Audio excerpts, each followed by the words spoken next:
ಎಲ್ರಿಗೂ ನಮಸ್ಕಾರ. ಇನ್ಫೋಸ್ಟ್ರೀಮ್ ಯೂಟ್ಯೂಬ್ ಚಾನೆಲ್ಗೆ ಎಲ್ರಿಗೂ ಕೂಡ ಸ್ವಾಗತ. ಈ ವಿಡಿಯೋದಲ್ಲಿ ನಾವು ವೆಯ್ಟೆಡ್ KN ಎಂದು ಇನ್ನೊಂದು ಪ್ರಾಬ್ಲಮ್ ಅನ್ನ ಡಿಸ್ಕಸ್ ಮಾಡ್ತಾ ಹೋಗೋಣ. ಸೊ ನೋಡಿ, ಕ್ವಶನ್ ಏನಂತ ಕೊಟ್ಟಿದ್ದಾರೆ. ಸೊ ಟ್ರೈನಿಂಗ್ ಡೇಟಾ ಸೆಟ್ ಗಳನ್ನ ಕೊಟ್ಟಿದ್ದಾರೆ already. Compute the 3 nearest neighbour.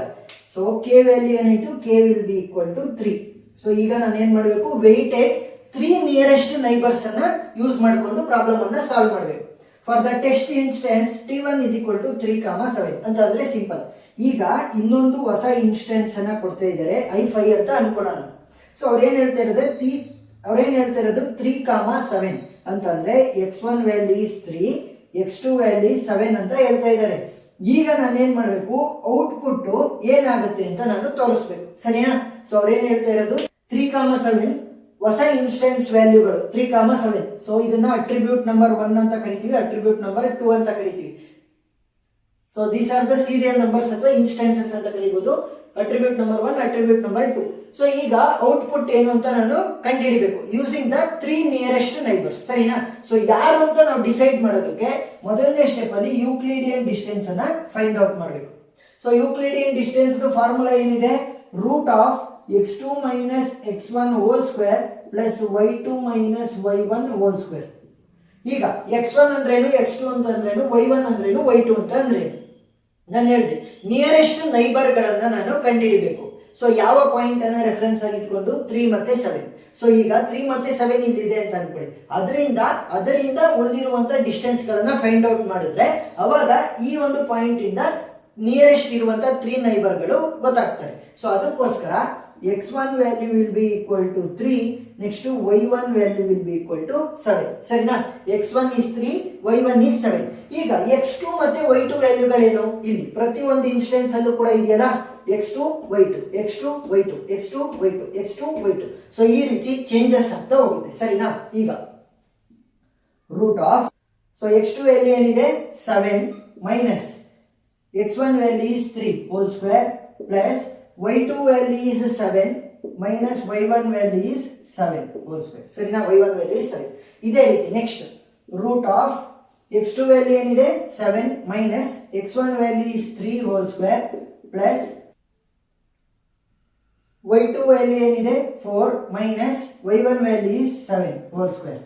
Next x2 value is 3 minus x1 value is also 3 whole square plus y2 value is 4 minus y1 value is 7 whole square. ನೋಡಿ ಇಲ್ಲಿ ಕೇವಲ x2 ಮತ್ತೆ y2 ಮಾತ್ರ changes ಆಗ್ತಿರೋದು, x1 ಮತ್ತೆ y1 same ಇದೆಯಾ? S.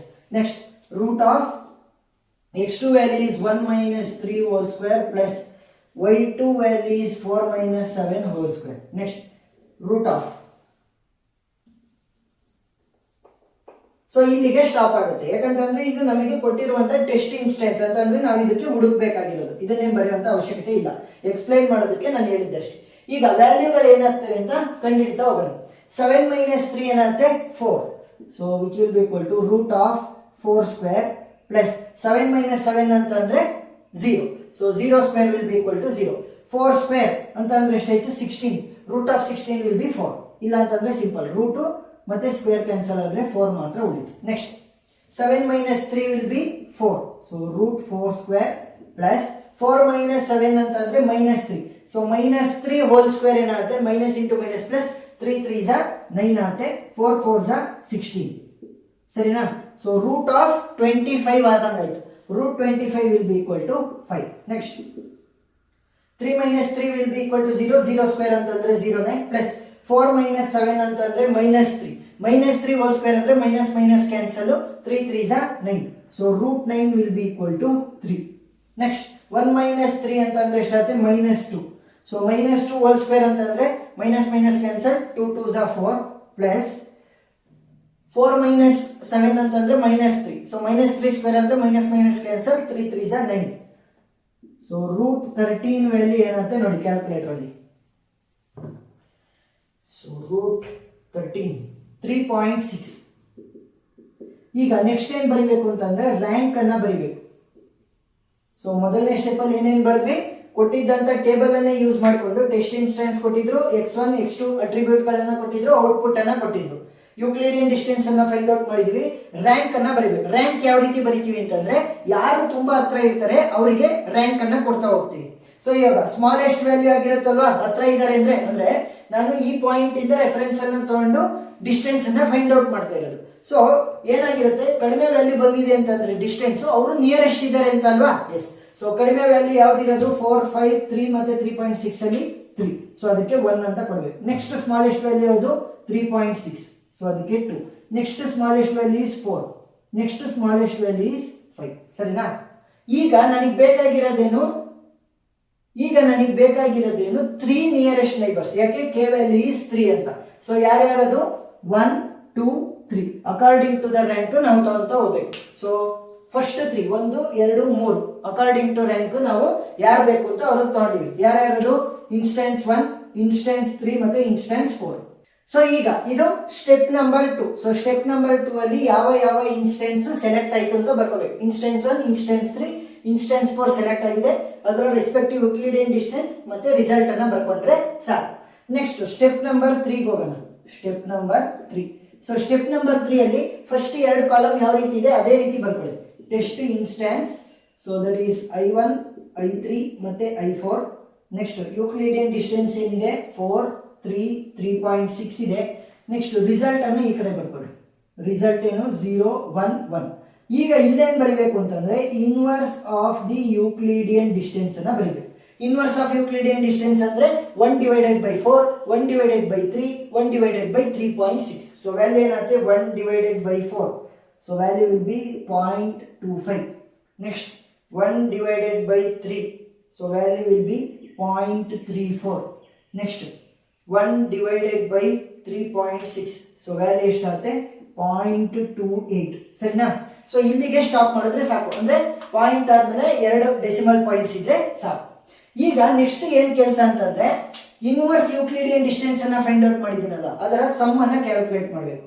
So sum of inverse distance ಅಥವಾ inverse Euclidean distance ಏನಾಗುತ್ತೆ 0.25 ಪ್ಲಸ್ 0.34 ಪ್ಲಸ್ 0.28. ಸೊ ವ್ಯಾಲ್ಯೂ ಎಷ್ಟಾಗುತ್ತೆ 0.87. Last step number 4. So step number 4 ಅಲ್ಲಿ ನಾವು ವೆಯ್ಟ್ ಅನ್ನ ಕ್ಯಾಲ್ಕುಲೇಟ್ ಮಾಡಬೇಕು ಅಂತ ಅಂದ್ರೆ ನೋಡಿ ಅಲ್ಲಿ ಟೆಸ್ಟ್ ಇನ್ಸ್ಟೆನ್ಸ್ ಹಂಗೆ ಉಳ್ಕೊಳ್ಳುತ್ತೆ. ದಟ್ ಈಸ್ I1, I3 ಮತ್ತೆ I4. ನೆಕ್ಸ್ಟ್ ಯೂಕ್ಲಿಡಿಯನ್ ಡಿಸ್ಟೆನ್ಸ್ ಕೂಡ ಸೇಮ್ ಇರುತ್ತೆ 4, 3, 3.6. Next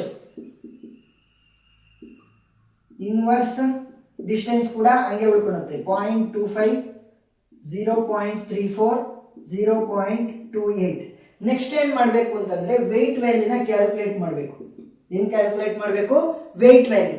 weight value will be equal to inverse distance divided by sum ಅಂತ ಅಂದ್ರೆ ಇಲ್ಲಿ ಇನ್ವರ್ಸ್ ಡಿಸ್ಟೆನ್ಸ್ ಎಷ್ಟಿದೆ 0.25 ಡಿವೈಡೆಡ್ ಬೈ ಟೋಟಲ್ ಸಮ್ ಎಷ್ಟು ಬಂದಿರೋದು ಇನ್ವರ್ಸ್ದು 0.87. ಅದೇ ರೀತಿ next 0.34 divided by 0.87, 0.28 divided by 0.87.